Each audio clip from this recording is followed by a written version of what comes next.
అందరికీ praise the lord. ఈ ఉదయకాల సమయం దేవుడు నీకు ఇస్తున్న వాగ్దానము యెషయా గ్రంథము 43వ అధ్యాయము 5వ వచనం. భయపడకము, నేను నీకు తోడై ఉన్నాను. తూర్పు నుండి నీ సంతానమును తెప్పించెదను, పడమట నుండి నిన్ను సమకూర్చి రప్పించెదను. భయపడవద్దు, నేను నీకు తోడై ఉన్నాను. దేవుడు చెప్తున్నాడు, భయపడద్దు, నేను నీకు తోడై ఉన్నాను. నువ్వు ఏ పరిస్థితిలో ఉన్నా, ఏ కష్టంలో ఉన్నా, బాధలో ఉన్నా, కన్నీటిలో ఉన్నా, వేదనలో ఉన్నా, నువ్వు ఎలాంటి పరిస్థితిలో ఉన్నా భయపడద్దు, నేను నీకు తోడై ఉన్నాను.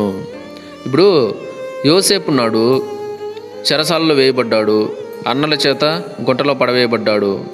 అప్పుడు దేవుడు యోసేపుకి ఏమని చెప్పినాడు? యోసేపు అంత ధైర్యంగా ఎలా ఉన్నాడు? ఏమి అంటే, నేను నీకు తోడై ఉన్నాను, నువ్వు భయపడద్దు.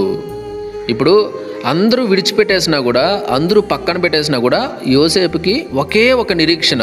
ఏమి అంటే, అందరూ నన్ను విడిచిపెట్టేస్తారు, అందరూ నన్ను తృణీకరిస్తారు, అందరూ నన్ను పట్టించుకోరు, అందరూ నన్ను ప్రేమించరు, ఎవరు కూడా నన్ను లెక్క చేయరు. అయినా కూడా నా దేవుడు నాకు తోడై ఉన్నాడు, ఆయన సమస్తాన్ని చూస్తున్నవాడు, నాతో పాటు ఉన్నాడు, ఆయన ఖచ్చితంగా నా జీవితంలో కార్యం చేస్తాడు అని నమ్మారు, విశ్వసించాడు. కాబట్టి యోసేపు జీవితంలో కార్యం జరిగింది.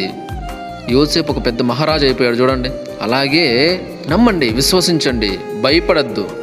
దేవుడు ఖచ్చితంగా అందరికీ తోడే ఉన్నాడు, కాబట్టి ఖచ్చితంగా ఆయన కార్యం ఆయన చేస్తాడు. ఇప్పుడు మీరు ఒకవేళ శత్రువుల చేతికి అప్పగించబడచ్చు. ఇప్పుడు యోసేపు కూడా వాళ్ళ అన్నల చేతికి అప్పగింపబడ్డాడు, గుంటలో పడద్రోయబడ్డాడు. అలాగే మీరు కూడా శత్రువుల చేతికి ఒకవేళ చిక్కచ్చు, వాళ్ళ దగ్గర దెబ్బలు తినే సందర్భాలు కూడా ఉండొచ్చు. అయినా కూడా దేవుడు మిమ్మల్ని విడిచిపెట్టడు. విడిచిపెట్టకుండా నువ్వు ఎలా అయితే వాళ్ళ చేతికి చిక్కావో అలాగే నిన్ను విడిపించి తీసుకొని వస్తాడు. Praise the lord. అలాగే వాళ్ళ దగ్గర నువ్వు ఒకవేళ దెబ్బలు తిని ఉంటే ఖచ్చితంగా దేవుని కనికరం మరింతగా నీ మీదకి ఎక్కువ వస్తుంది, వాళ్ళ మీదకి ఉగ్రత వెళుతుంది. కాబట్టి శత్రువుల చేతికి చిక్కచ్చు, కానీ భయపడద్దు. దేవుడు నీతో పాటునే ఉన్నాడు, నీకు తోడై ఉన్నాడు, నిన్ను విడిచిపెట్టలా. ఇప్పుడు శత్రువుల చేతికి నేను చిక్కానంటే అర్థం ఏంటి? దేవుడు లేడనే కదా. దేవుడు ఉంటే నేను వాళ్ళ చేతికి ఎందుకు చిక్కుతాను అంటే, చిక్కుతావు. ఎందుకు? పరిస్థితులను బట్టి, సందర్భాన్ని బట్టి దేవుడే నిన్ను శత్రువులకు అప్పచెప్తాడు. ఎందుకంటే నీ విశ్వాసాన్ని పరీక్షించడానికి. ఇప్పుడు యోసేపును కూడా చెరసాలలో వేయాల్సిన అవసరం ఏముంది? దేవుడు ఇప్పుడు చెరసాలకి యోసేపుని తీసుకెళ్తుంటే, చెరసాలలో వేస్తుంటే దేవుడు ఏం చేస్తున్నాడు? ఆపలేడా దేవుడు? ఆయన అనుకుంటే అదేమన్నా అసాధ్యమా? కష్టమా అదేమన్నా? కానీ ఎందుకు మౌనంగా ఉన్నాడు? ఎందుకంటే యోసేపుని ఒక పెద్ద మహారాజుగా చేయాలని దేవుడు నిర్ణయించాడు. కాబట్టి నాన్న, ఇదో ఈ శ్రమలు వస్తాయి, ఈ ఇబ్బందులు వస్తాయి, ఈ పరిస్థితులు వస్తాయి, కొంచెం నువ్వు ఓర్చుకున్నావంటే అదిగో ఆ సింహాసనం నీదే, కాబట్టి తప్పదు, కొంచెం ఓర్చుకో అని చెప్పి దేవుడు చెప్పాడు. యోసేపు నమ్మకంతో, విశ్వాసంతో, సరే తండ్రి, మీ చిత్తం, మీ ఇష్టం, మీరు నాకు తోడై ఉన్నారు, నాకు అది చాలు. ఆ నమ్మకంతో, విశ్వాసంతో యోసేపు ఉన్నాడు కాబట్టి రాజు అయ్యాడు, సింహాసనాన్ని పొందుకున్నాడు. అలాగే నీ జీవితంలో ఎన్ని కష్టాలు వస్తున్నాయో, ఎన్ని బాధలు వస్తున్నాయో, శ్రమలు వస్తున్నాయో, ఇబ్బందులు వస్తున్నాయో, ఇరుకులు వస్తున్నాయో, అందరూ విడిచిపెట్టేశారా? పర్లేదు. ఎవరు పట్టించుకోవట్లా? పర్లేదు. అందరూ నిన్ను మోసం చేస్తున్నారా? పర్లేదు. ఎవరు నిన్ను లెక్క చేయట్లా, పట్టించుకోవట్లా అసలు ఊరు, అట్లున్నది కదా, పర్లే. నీకు అర్థం కావట్లే, దేవుడు నీకు తోడై ఉన్నాడు కాబట్టి ఇవన్నీ నీకు జరుగుతున్నాయి. యోసేపుకి దేవుడు తోడై ఉన్నాడు కాబట్టి చెరసాలలో వేయబడ్డాడు, అన్నల చేత గుంతలో పడద్రోయబడ్డాడు, అవమానాలు జరిగాయి, నిందలు వచ్చాయి, ఇవన్నీ వచ్చాయి.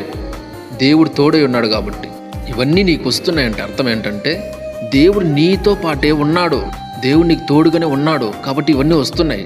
అంటే దేవుడు నీ పట్ల ఒక నిర్ణయం ఏదో కలిగి ఉన్నాడు, నిన్ని ఒక ఉన్నత స్థితిలో పెట్టాలని ఆశపడుతున్నట్టున్నాడు. అందుకే ఇవన్నీ నీకు వస్తున్నాయి, అందుకే దేవుడు నీకు అవన్నీ అనుమతించాడు. Praise the lord.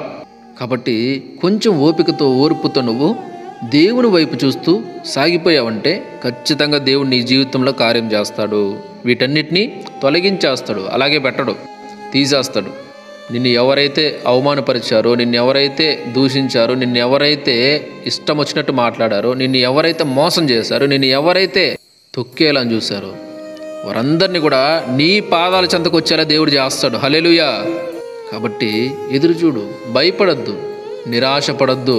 నా దేవుడు నాకు తోడై ఉన్నాడు, ఆయనే నన్ను రక్షిస్తాడు, ఆయనే చూసుకుంటాడు, నేను బాధపడుతున్నానంటే ఆయన నాతో పాటు బాధపడుతున్నాడు. నేను శ్రమల పాలవుతున్నాను, ఇబ్బంది పడుతున్నానంటే ఆ బాధ నేను కాదు, నా తండ్రే భరిస్తున్నాడు. హృదయపూర్వకంగా మీకు బాధనైనను విచారమునైనను కలుగజేయనని దేవుడే చెప్పాడు కదా. మరి మనం బాధపడుతుంటే ఆయన చూస్తూ నవ్వుతాడా? మనం బాధపడుతుంటే పోతే బాగా నాకేమి అన్నట్టు పట్టించుకోకుండా పక్కన ఉంటాడా? తప్పని సందర్భంలో తప్పదు కాబట్టి, నిన్ను హెచ్చించాలి కాబట్టి, నిన్ను గొప్ప స్థితిలో పెట్టాలి కాబట్టి, నీ జీవితంలో అద్భుతం జరగాలి కాబట్టి వాటిని దేవుడు అనుమతించాడు. కొంచెం ఎదురు చూడు, ఖచ్చితంగా దేవుడు నీ జీవితంలో కార్యం చేస్తాడు. Praise the lord. కాబట్టి ధైర్యం తెచ్చుకోండి. దేవుడే చెప్తున్నాడు, భయపడద్దు, నేను నీకు తోడై ఉన్నానని దేవుడు చెప్తున్నాడు. కాబట్టి ప్రతి ఒక్కరు ఈ మాటలను బట్టి ధైర్యం తెచ్చుకోండి, దేవుడి మీద ఆనుకోండి. రండి ప్రార్థన చేసుకుందాం. మహాపరిశుద్ధుడ మహోన్నతర సర్వాధికారి స్తోత్రములు, సర్వోన్నతర సర్వ సృష్టికర్త, ఘనమైన దేవ, లెక్కలేని కోట్లాది కృతజ్ఞతలు స్వామి. తండ్రి, ఈ సమయంలో మరొకసారి ఈ వాక్యము ద్వారా నాతో మాతో అందరితో మాట్లాడినందుకు స్తోత్రాలు స్వామి. అవును తండ్రి, యోసేపుకి మీరు ఎలా అయితే తోడై ఉన్నారో, చెరసాలలో పడినప్పటికి కూడా ఎలా అయితే మీరు యోసేపుకు తోడై ఉన్నారో, నాయనా అన్నల చేతిలో గుంటలో పడద్రోయబడినప్పుడు కూడా యోసేపుకి మీరు ఎలా అయితే తోడుగా ఉన్నారో, నాయనా ఆయన్ని రక్షించి దేవా ఆ పరిస్థితులన్నీ ఆయన అనుభవించిన తర్వాత, వాటన్నిటిని బట్టి బాధపడి శ్రమపడిన తర్వాత ఆయన్ని మీరు సింహాసనం ఎక్కించారు. ఆ రీతిగా తండ్రి ఆయనకు తోడై ఉన్నట్లుగానే మా అందరికీ కూడా తోడై ఉన్నారు అని మేము నమ్ముచున్నాం. ఎందుకంటే మీ లేఖనం సెలవిస్తుంది, భయపడద్దు, నేను నీకు తోడై ఉన్నాను అని మీరే చెప్పారు. కాబట్టి ఈ లేఖనాన్ని బట్టి మేము ధైర్యం తెచ్చుకుంటున్నాము స్వామి, సంతోషిస్తున్నామయ్యా. స్తోత్రాలు.